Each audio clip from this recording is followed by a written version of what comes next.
Welcome to Marrow Masters Season 10, sponsored by Pharmacyclics & Janssen and Insight. The National Bone Marrow Transplant Link, established in 1992, strives to help patients, caregivers, and families cope with the psychosocial challenges of bone marrow and stem cell transplant from diagnosis through survivorship. Season 10 focuses on sharing hope and inspiration regarding chronic graft versus host disease, or GVHD. This season will cover the importance of clinical trials, find out what survivors wish they and their loved ones had known before, during, and after transplant, and even talk about the unique needs of young adults. Here's your host, Executive Director of the NBMT Link, Peggy Burkhart. Welcome, everybody. Today we have Melora Rennie with us. Melora is an occupational therapist with 8.5 years experience working with oncology patients. Melora works on the bone marrow transplant unit in acute care at Northside Hospital in Atlanta, Georgia. Melora will outline the basics of graft versus host disease today and also talk about the many organs affected by GVHD, the isolation, the psychosocial and emotional issues related to chronic graft versus host disease, and so much more. Melora will offer help and viable solutions, sure to make listeners feel understood and empowered. Thank you so much for being with us today, Melora. Peggy, thank you so much for having me here today to share my knowledge and expertise specific to this patient population. I've listened to many podcasts on NBMT Link, and I have been so impressed with the wonderful content that you have available for patients, caregivers, and other healthcare professionals. I'm absolutely looking forward to sharing my clinical knowledge with our listeners today on occupational therapy's role in patients with graft versus host disease. Terrific. Melora, I have so many questions, so let's get started with you telling us about your role at the hospital and the types of patients you help. I am an occupational therapist, and I'm currently working on the bone marrow transplant unit at Northside Hospital, Atlanta campus. Our unit has 57 beds, and it's serviced by physicians from the blood and marrow transplant group of Georgia. The patients on our medical floor, they have an array of diagnoses, such as acute and chronic leukemia, lymphoma, multiple myeloma, aplastic anemia. We even treat some patients with sickle cell disease. The patients that are on that unit, they're in various phases of their survivorship journey. Some of them are being admitted for the first time for testing and management of their suspected new diagnosis.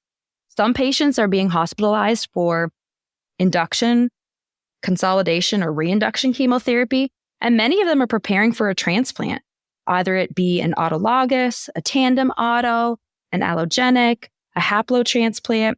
We also have patients who receive CAR T-cell therapy. Melora, I have a question. What is a tandem auto? Excellent question. So a tandem autologous transplant is one where a patient receives 2 auto transplants in a 3 to 6 month time period. Ah, okay. So an auto transplant, they're getting their own cells, but with a tandem auto, they get it twice, and it's in a short period of time. So it's pretty comprehensive transplant for patients. Well, thank you.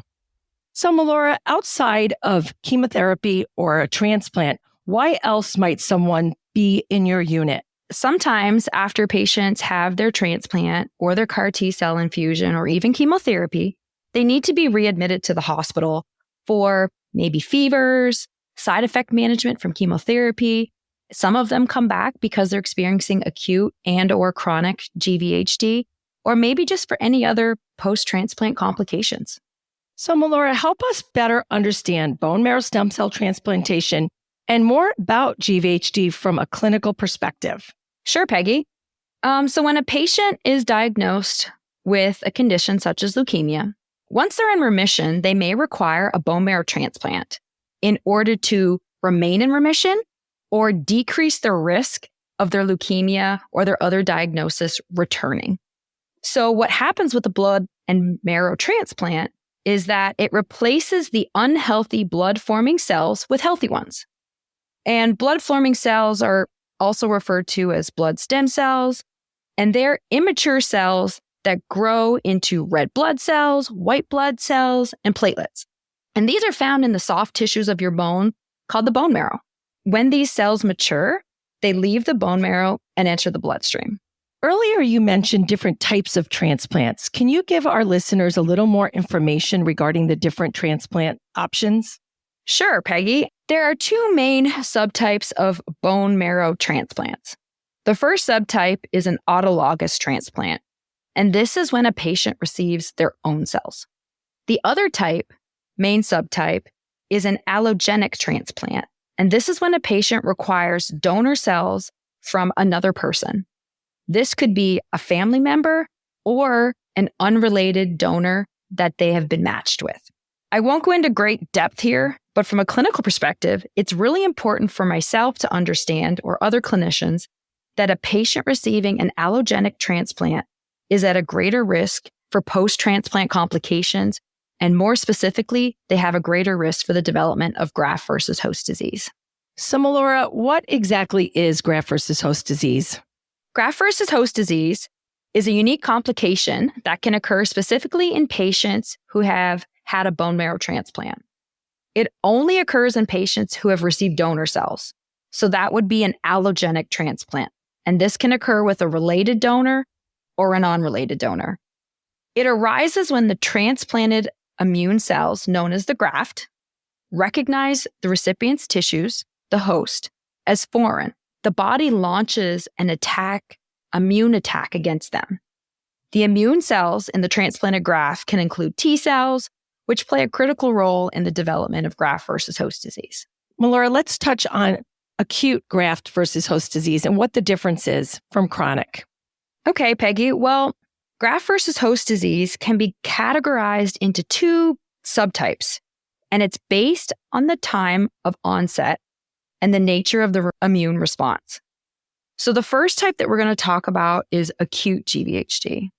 And this typically occurs within the first 100 days, 3 months, after the patient has had their transplant. So think acute, soon, after.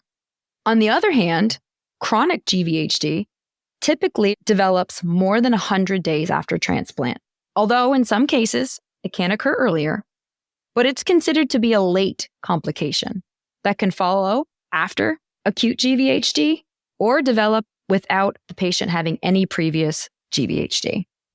And I have had patients that were admitted a year post-transplant that are diagnosed with graft versus host disease. So it's something that's a late onset and it can occur for a longer duration of time. So the patient you just mentioned may not have had any acute issues right after transplant, but as much as a year later has had to deal with chronic. How does that manifest? So graft versus host disease, it can manifest in various ways. It affects different organs and systems in the body. The body systems that are most typically affected and the ones that I really see and work with as an occupational therapist, we're going to go through those now, and I'm going to kind of list them and give some of the things that patients may be experiencing. Sounds good.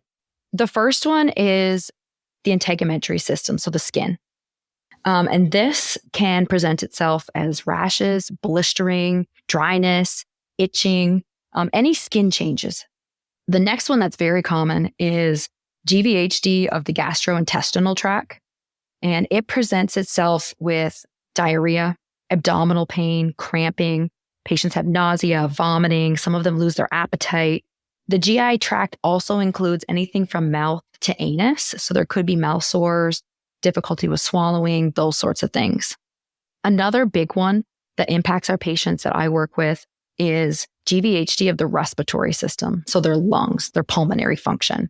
Patients have shortness of breath, chest pain, wheezing, coughing, and it really impacts their ability to do particular activities because they're breathless and they don't know how to manage this.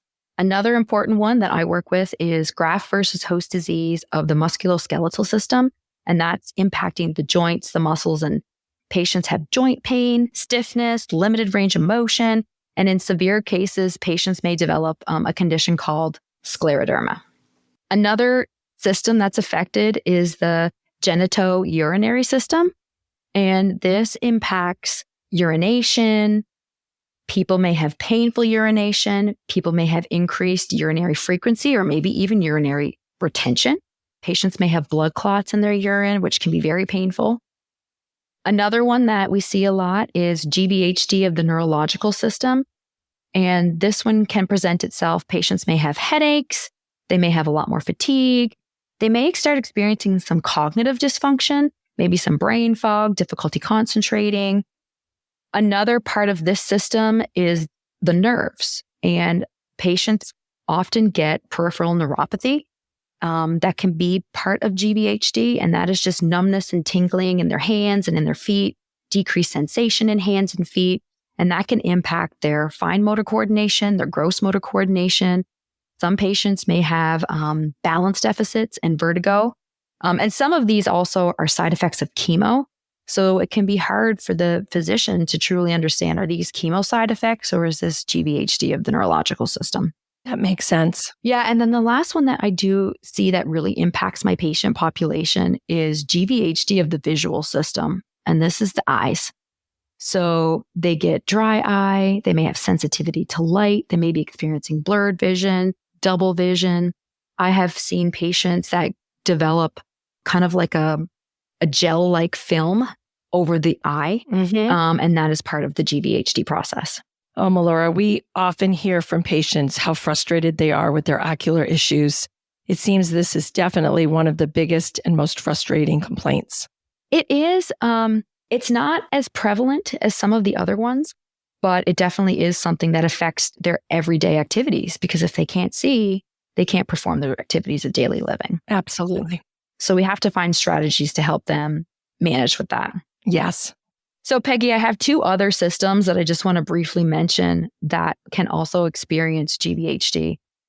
The first one is the reproductive system, and this is for both males and females. Women may experience vaginal itchiness and dryness. They may have narrowing of the vaginal canal. They may have pain during intercourse or pain with urination. And then on the male side of things, men may see a change in the color of the head of their penis. They may have burning at the head of their penis or difficulty with urinating or even having pain when they try to retract their foreskin. So those are all some signs of GVHD of the genitalia. And then the last one is GVHD of the vascular and the lymphatic system. And this can result in edema, acute or chronic, so short duration or long term. And that can later develop to lymphedema. And this is typically more specific in the lower extremities of my patients, or sometimes they develop some abdominal edema and flank edema. Okay. So Melora, in our experience, we've seen that GVHD can impact everyone differently. Can you elaborate on that? Absolutely, Peggy. The severity and impact that GVHD can have is different from person to person. And that is due to some risk factors. A person's risk factors for developing GVHD can include the donor-recipient compatibility, so how close there is a match, the degree of HLA matching, the intensity of the conditioning regimen or the chemo that they had leading up to this point. And there's other factors that influence the immune response. Physicians can often prescribe immunosuppressive medications that are often used to control the immune system and reduce the impact of this graft versus host disease. So Melora, we've covered a lot of the physical challenges today. Can you touch on some of the other challenges patients face? Yes, Peggy. So the physical challenges absolutely impact their daily activities, but one of the most significant ones is fatigue. Fatigue is a really challenge among patients with GVHD. It can be overwhelming. It can impact their ability to engage in daily tasks or work or leisure activities. And their fatigue may persist even after rest, making it difficult to maintain their energy levels and participate in meaningful activities that they really like to do. I always like to remind my patients that being fatigued is different than being tired. So when they're tired, they can get some good sleep and they feel rejuvenated. But with fatigue, they can rest 8 to 10 hours several days in a row and they still wake up feeling fatigued. So that has really been one of the major challenges. You know, fatigue is so hard. When we do surveys, one of the topics that we most get asked about, in turn, we create programs, are about fatigue. Yeah, and that's really important because fatigue is going to persist long after chemo, long after transplant. So it is vital to their long-term recovery. Another one is just the emotional and the psychological impact that GVHD can have. Just dealing with it as a chronic condition, managing the symptoms and the treatment that goes with it. It can also lead to anxiety, depression, stress, and just feelings of uncertainty. So coping with the physical changes and adjusting to this new normal can be very emotionally challenging for our patients. Another area can be the cognitive component. GVHD patients may experience cognitive changes such as difficulty with memory, attention, concentration, problem solving. And these cognitive challenges can affect their work, can affect their relationships, their home life, their daily functioning. And they really require strategies and support to manage this effectively. Another big barrier for our patients experiencing graft versus host disease and also after undergoing a transplant and through chemotherapy is the social isolation. Some of their physical symptoms like the diarrhea and things that they experience and the limitations associated with graft versus host disease, also needing to be isolated due to their risk for infection prevention results in social isolation. So patients may experience the reduced ability to engage in social activities, events, gatherings. They're not able to meet up with friends and family. They can't go to church. So this leads them to feeling lonely or in a sense of disconnection, which can be very challenging on an emotional level for our patients.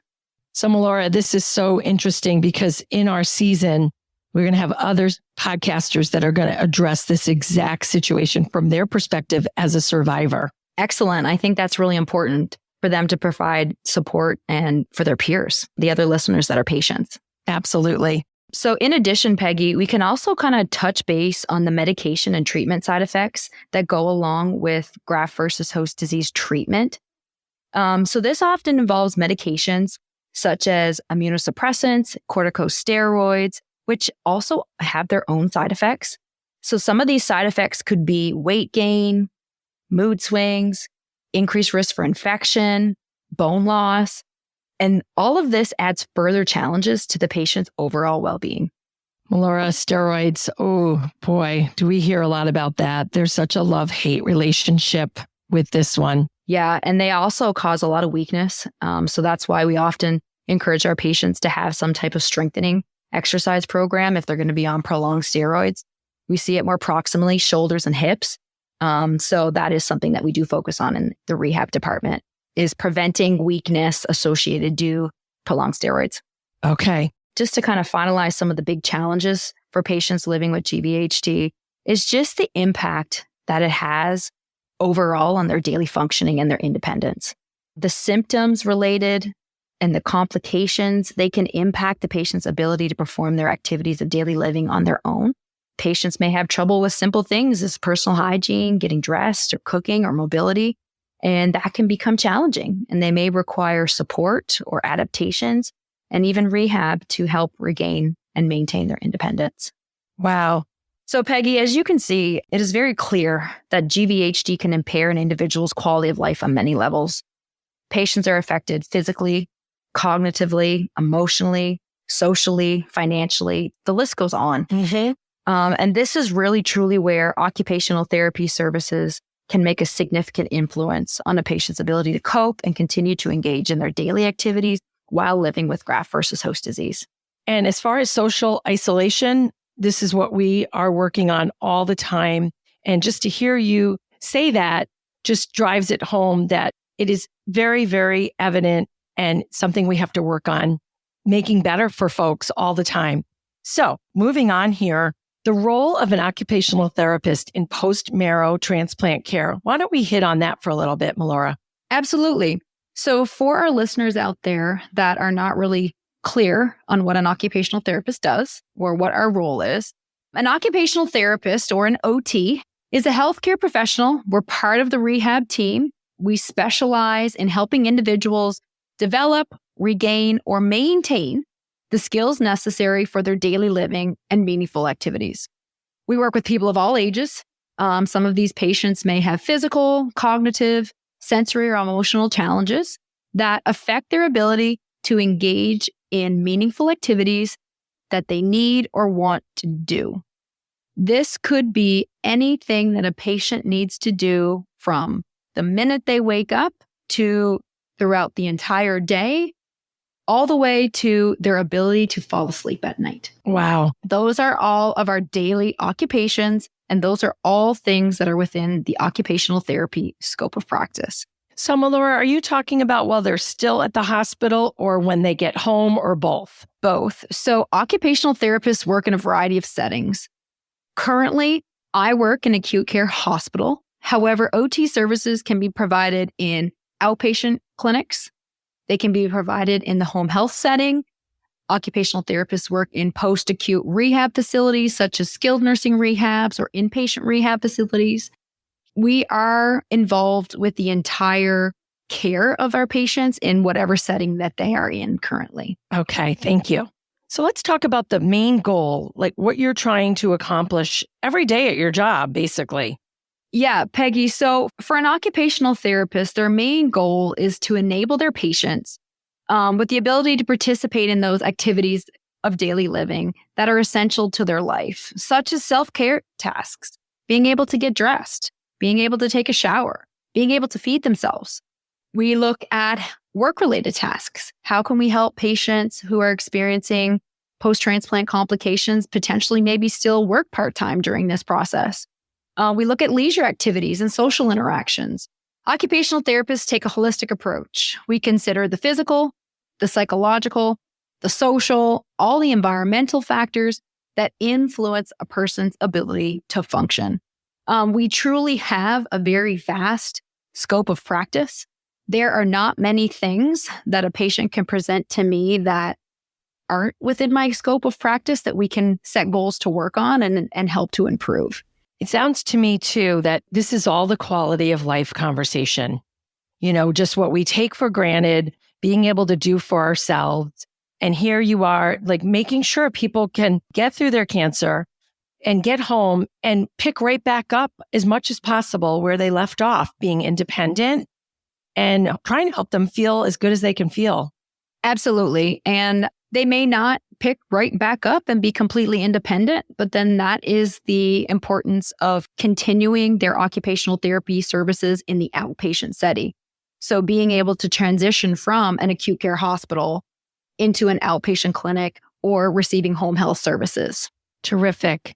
So, Melora, when you're working with patients post-transplant, those that are experiencing GVHD, what are the variety of areas that an OT clinician is tackling?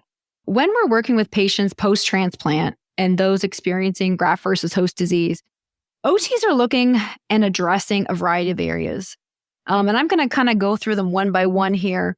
And feel free to stop me with questions as we go through, because there's a lengthy list. Okay. Occupational therapists, we are looking at addressing any functional limitations. So what that means is GVHD can impact a person's physical abilities. It can impact their balance, their strength, range of motion, coordination. It could be fine motor coordination. It could be gross motor. It impacts their activity tolerance or their endurance. And occupational therapies assess these limitations, and we develop interventions to improve a patient's functional abilities. This may include having my patients participate in their activities of daily living, such as bathing, dressing, or eating. We may be completing upper extremity strengthening, range of motion exercises. We may be working on endurance or balance activities in order to decrease their fall risk and make the discharge to home safer. One thing I do is I make sure that all of my patients have some form of strengthening activities, a home exercise plan that they can complete on their own or with assistance from their caregiver outside of our OT sessions. Well, that's really great. Let me ask you this. Do you have benchmarks for these activities for perhaps when they come back months later? Meaning goals that they need to meet during that time? We have expectations with our program that patients will be continuing a walking program and a home exercise program when they're not in the hospital as well. So on our unit, when they're with us, if patients are independent, we permit them to walk in the hallway. And our unit is very large. So 7 laps equals a mile. And our patients, that is their goal while they're in the hospital. And they all have an upper body and lower body exercise plan that they're supposed to be completing most days of the week. But really, as far as a benchmark goes, our overarching goal for our patients is to prevent functional decline. They are actively receiving chemotherapy. They are going through transplant. They're experiencing all of those post-transplant complications potentially. So if we can keep a patient from getting weaker, we feel like we are winning. Absolutely. Yes, we would love our patients to be setting benchmarks for gaining strength, gaining activity tolerance, improving balance, but we also see success in our patient maintaining where they are right now. Wonderful. Let's talk more about their fatigue. Yes. So occupational therapists also help patients with managing their fatigue. One of the biggest interventions that we use is educating our patients on energy conservation techniques and pacing strategies. We want to help them manage their energy levels and engage in meaningful activities while minimizing their fatigue. One key management strategy I give with my patients is I have them rate their energy on a scale from 1 to 10 prior to starting activity. 1 being low level of energy and 10 having lots of energy. I encourage my patients to engage in whatever activity they choose until they have dropped or utilized 2 energy levels. At this point, this is when my patients should take a break from their activity to allow that energy tank to refill before returning to their activity or perhaps starting a new one. This prevents the patients from overdoing it, depleting their energy tank to 0 and requiring lengthy time resting or recovering in bed. So it's definitely a strategy that I use with them. They often report that this is really helpful. Some patients, especially when they discharge from the hospital, get home and they just have so many things on their to-do list and they're just so excited to not be in the hospital that they just want to go, go, go. And they will report back to me, oh, Melora, I got home and you were right. And I tried to do too much. And then it took me 3 days to recover. Absolutely. So making sure that they know that you want to pace yourself and that sort of thing to help with fatigue. And we go into a great depth of education on energy conservation techniques and what that looks like for them in their routine. And they're provided with handouts and reinforcement materials as well. Well, that's terrific. So another key area that occupational therapies assist patients with is their cognitive rehab or addressing any cognitive fatigue that the patient may have. Any patient who is receiving chemotherapy, has undergone a bone marrow transplant, or experiencing any neurological GVHD may have acute or chronic decline in their cognitive functions. So this can include memory issues, attention issues, difficulty with problem solving. And as occupational therapists, we can provide cognitive rehabilitation interventions to address these deficits. We help our patients improve their cognitive abilities and regain independence in daily tasks. Many of the patients that I work with have goals to return to work. And this may include the need for them to sustain their attention to a task, maybe use divided attention. Maybe they need to write an email while talking on a phone call. Or they may need to be able to process information quickly to make decisions. And OT can provide compensatory strategies for patients to improve these skills, making the integration to work and home life a little bit smoother. Absolutely. That's so important. Another really important area that OTs help with is pain management. Many GVHD patients experience pain and discomfort. Occupational therapists can use a variety of pain management strategies, such as giving recommendations on new positioning or ways to do things. We can provide adaptive equipment. We can make activity modifications to help alleviate pain and really optimize their comfort during their functional activities. For example, a patient with graft versus host disease of the skin, they may have lots of rashes and blisters on their back, but maybe there's someone who normally sleeps on their back.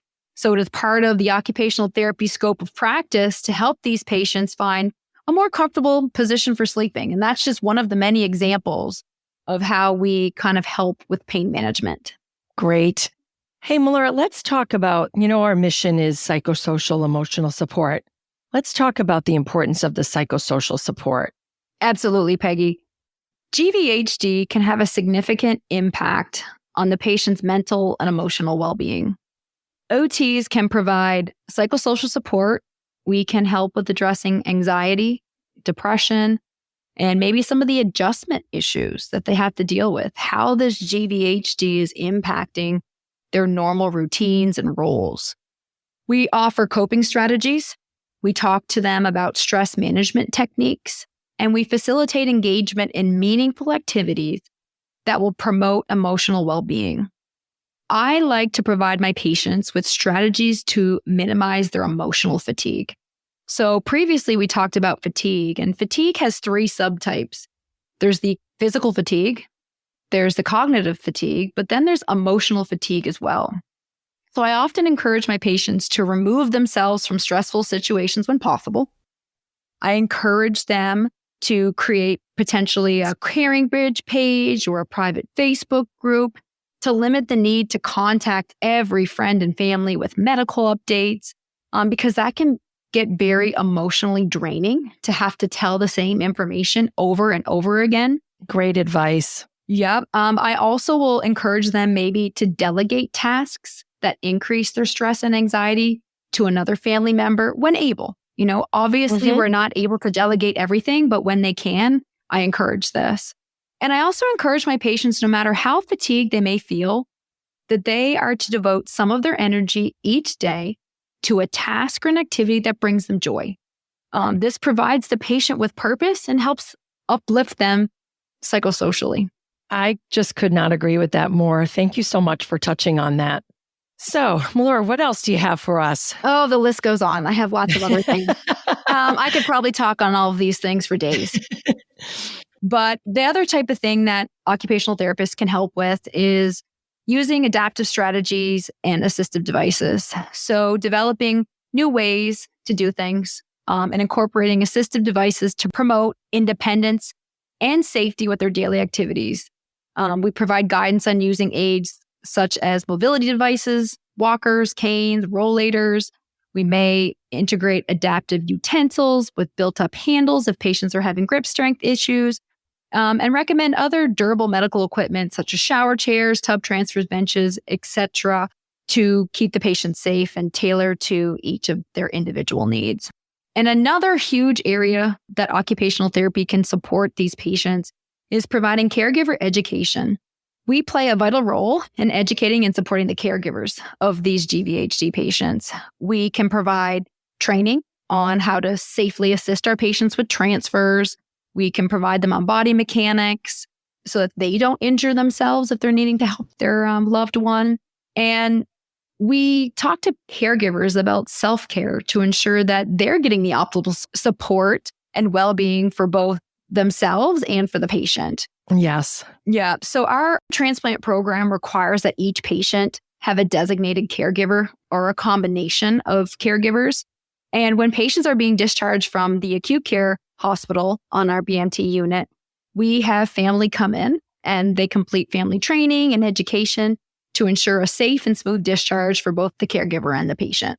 We can't say enough about our caregivers. And and I know, and most of the people listening know how very, very special that role is when a transplant is involved. So let's talk a little more about the psychosocial challenges of GVHD, Melora.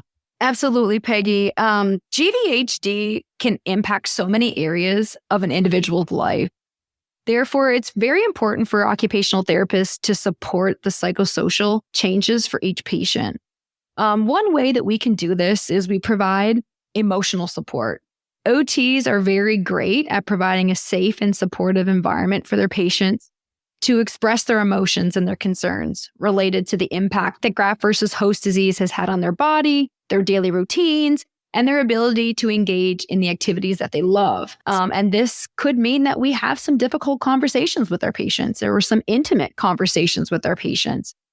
We actively listen, we try to validate their feelings, and we provide emotional support through the recovery process. This is just terrific. I did not realize the many hats that an OT wears. This is really, really important. Thank you.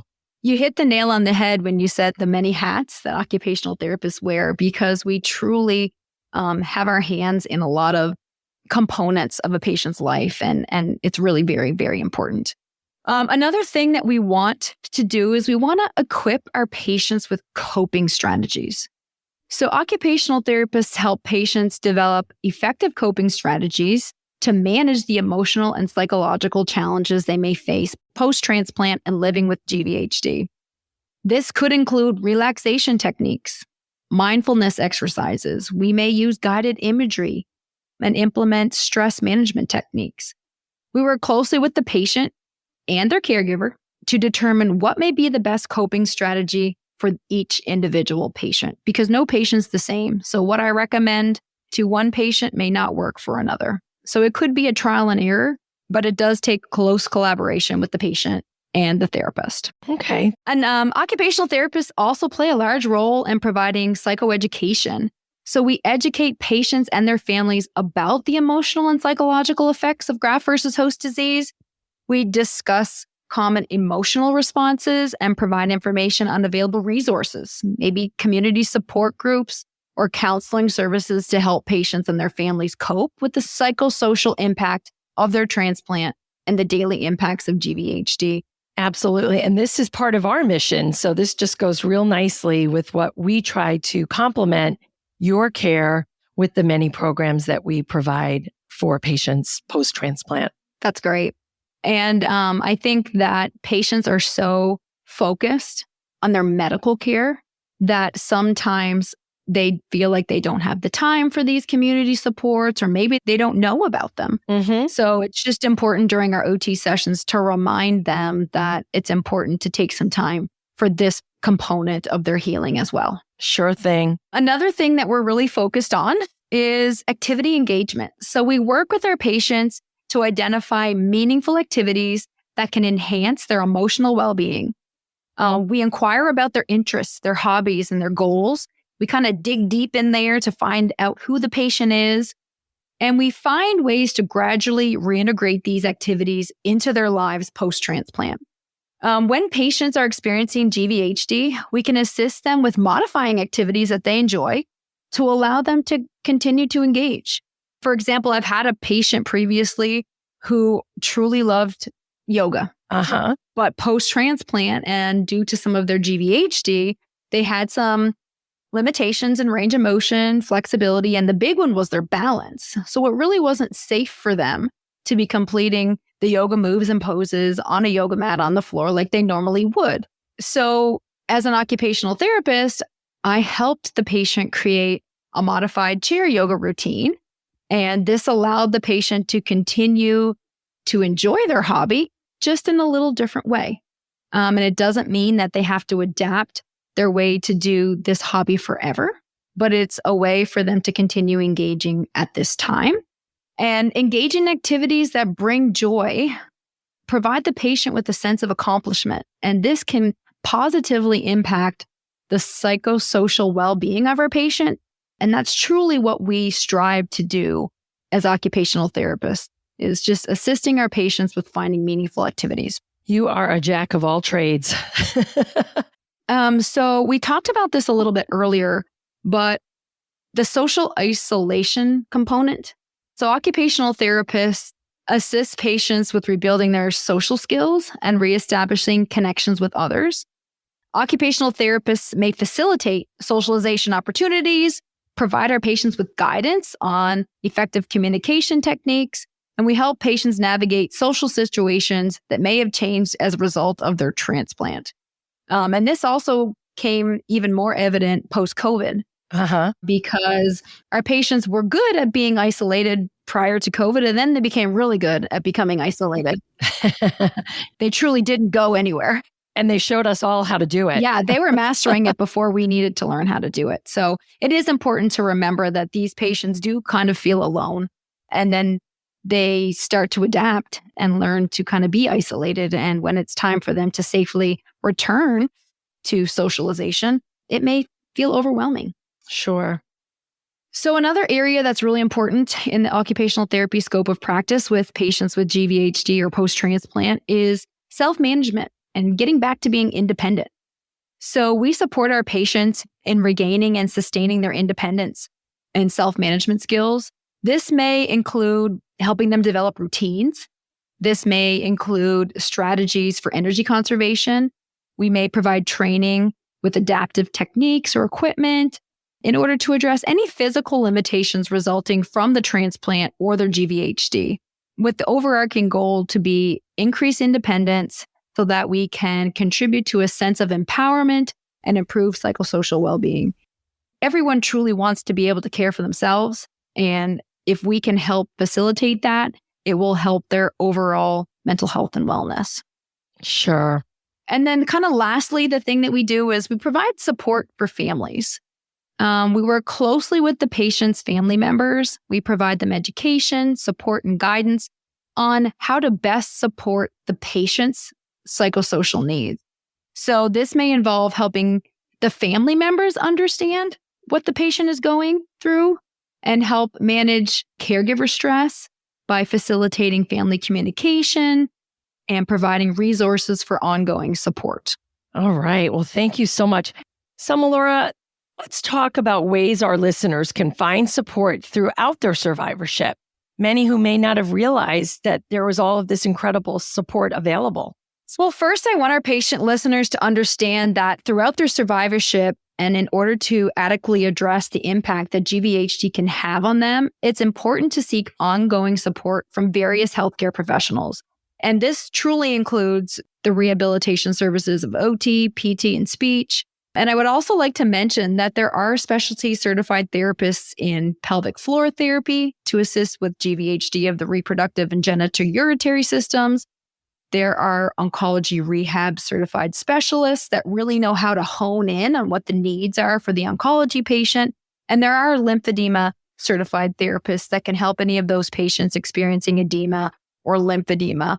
But I want patients truly to know that they can seek these resources throughout all phases of their transplant journey and survivorship. Okay. There's a great value in our patients starting rehab prior to transplant in order to improve their strength and endurance and independence leading up to a transplant. We always say the stronger you are and more independent you are prior to transplant, the greater success that you will have.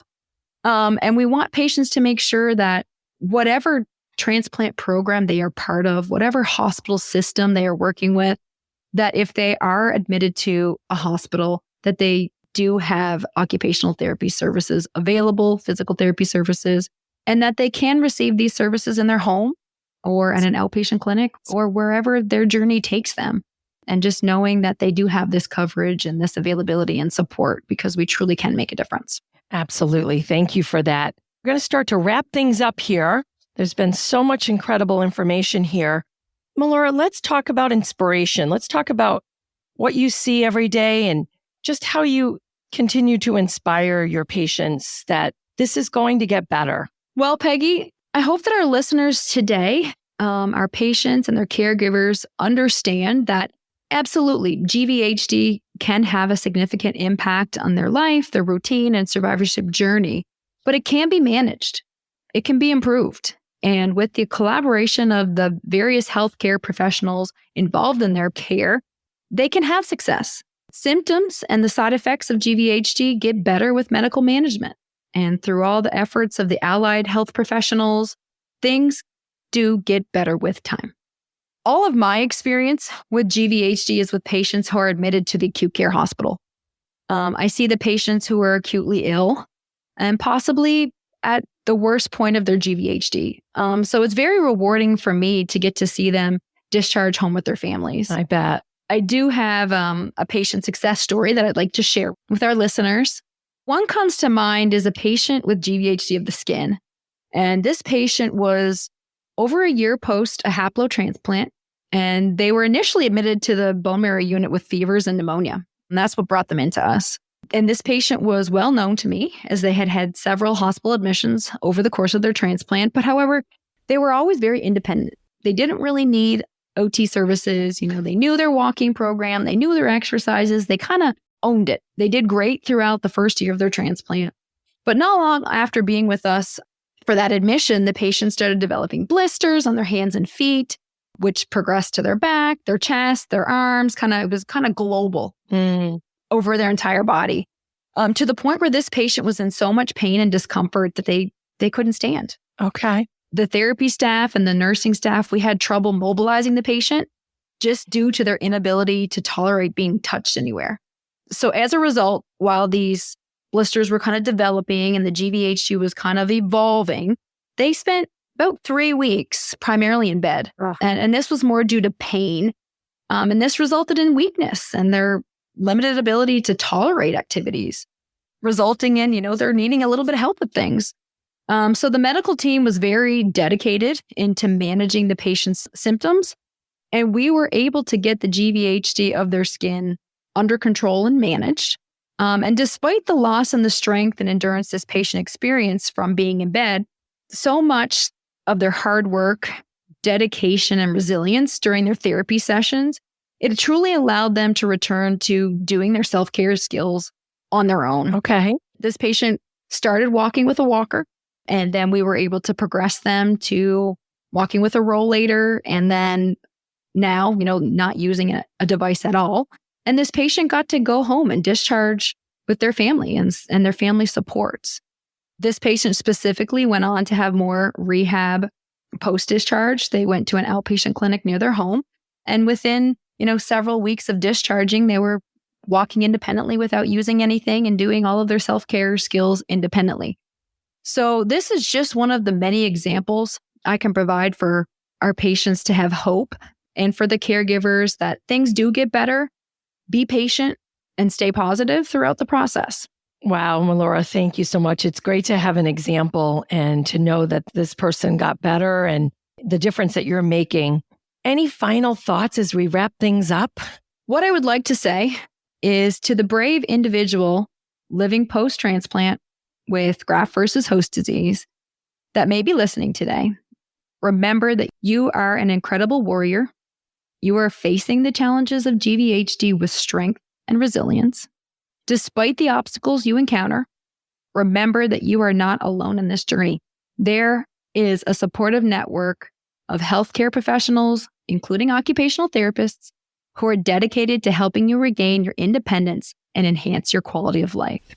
And as we know, as we completely talked about today, GVHD may present hurdles that affect your ability to engage in daily activities, but rest assured, occupational therapy is here to empower you on your path to reclaiming those activities that bring you joy, purpose, and a sense of accomplishment. Wow. I just don't even think there's much to say after that. That was incredible. And I know that it's going to help so many people listening to feel the hope that this is going to get better. Thank you so much, Melora. Thank you, Peggy. I would also like to thank the National Bone Marrow Transplant Link for the opportunity to share my insights and personal experiences on this challenging topic. This has been the Marrow Masters podcast. If you know someone who would benefit from the information in our show, please share this episode with them. And don't miss future episodes of our show. Follow Marrow Masters on Apple Podcasts, Spotify, YouTube, or wherever you're listening right now. And to connect with the National Bone Marrow Transplant Link, visit nbmtlink.org or follow the link in our show notes.